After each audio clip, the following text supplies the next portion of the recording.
Om Namha Naranaya. Hope all of you are doing great by the grace and blessing of the divinity.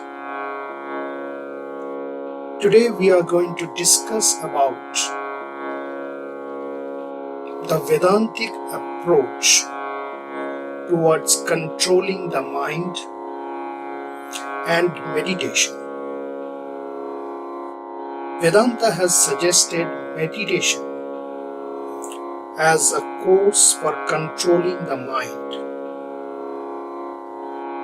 Vedanta says to meditate particularly on your real self, your spiritual self. Your spiritual self is not part of this physical body. Your spiritual self belongs to Supreme Spirit, whom you call God, who answers all your visions of perfection. You meditate on this spiritual self and the relation of this spiritual self with the divine being. This meditation will immediately heighten your self-consciousness. You think you are mortal being, subjected to birth, growth, decay and death, that your power is limited, that you are weak and impure.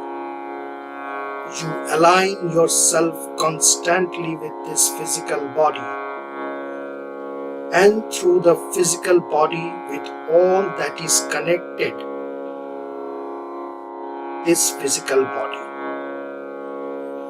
So naturally, although you are essentially immortal, pure, free and luminous, you think you are dark, you have old age, decay, death, birth, hunger, thirst, heat, cold, so many things hampering you regularly. But if you meditate on your spiritual self, at once your self-consciousness will be expanded. As soon as this consciousness of pure spirit dawns on the horizon of the mind, your faith is strengthened, because that is the source of your faith, motivation and your strength. By thus meditating, you become pure, stronger, wiser and happier. As you meditate on the spiritual self, you develop better power of introspection. You come to know your mind much better. And if you know your mind, it cannot play trick on you. Deceitfulness of the mind comes about because, to a large extent, the mind escapes our notice and our cognition. The more you know the mind, the less will be the trickery of the mind. This practice of meditation develops your power of introspection. You can clearly see the working of the mind, and also your range of vision is extended. You see the impressions that seem to be unconscious are actually thwarting your progress. These are the impressions that pulls you about in direction you did not intended to go. So you become self-aware. And this self-awareness is the very secret of control of the mind and thus the body. You will control on the body and the mind because you identify yourself with them. You are submerged in the wave of the mind. When you distinguish yourself from this body, from this mind, from this psychophysical system as a whole, and know that you are pure spirit, you at once gain the power to dominate this psychophysical system.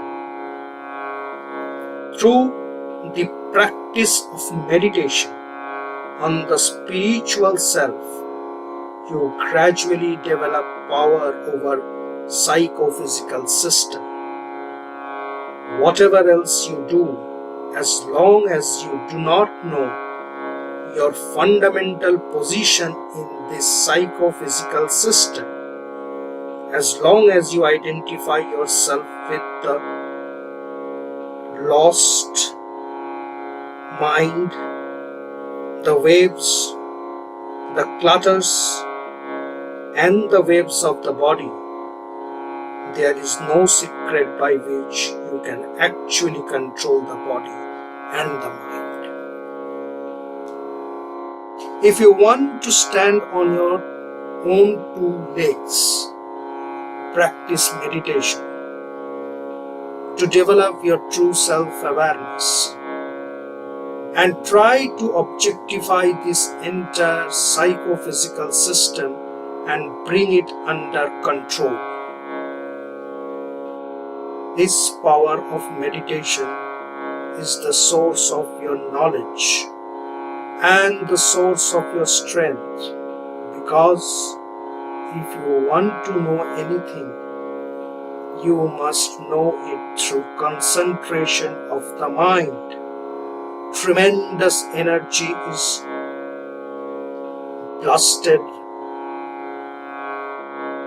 away from this mind through lack of concentration.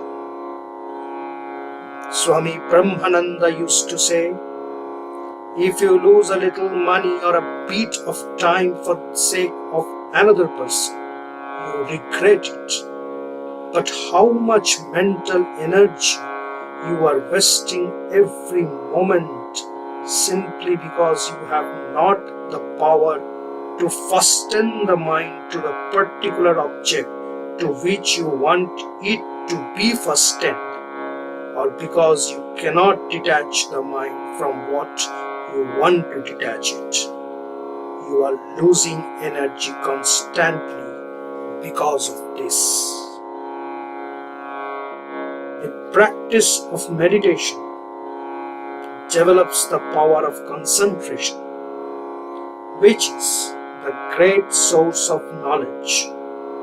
Whatever knowledge you acquire through the practice of concentration. The more the power of concentration, the greater is the power of acquiring knowledge. And concentration also means the conservation of energy. This practice of concentration gives you not only the power of concentrating on a particular subject, it also gives the power of detachment. These two powers, the power of attachment and the power of detachment, must go together. Everybody, sometimes or other, become concentrated on something, but that concentration is not within your power. The mind moves as its own sweet will. It becomes fastened on something and you cannot get it unfirsted. A certain thing has been done by me, and my mind ponders over that again and again. I cannot detach the mind. The power of detachment is very necessary, as is the power of attachment. Through the practice of concentration of the mind, this important power of attachment and detachment are developed. Vedanta has analyzed the human mind and has assigned its exact place in the human personality. At the same time, Vedanta has prescribed course for the development of the mind. Preservation is much better than cure. Only curative methods will not do. Preventive methods have to be deployed. Reverent souls, practice your meditation regularly. Be in the light of divinity. Be always blessed by the divine. Thank you. Om Namo Narayana.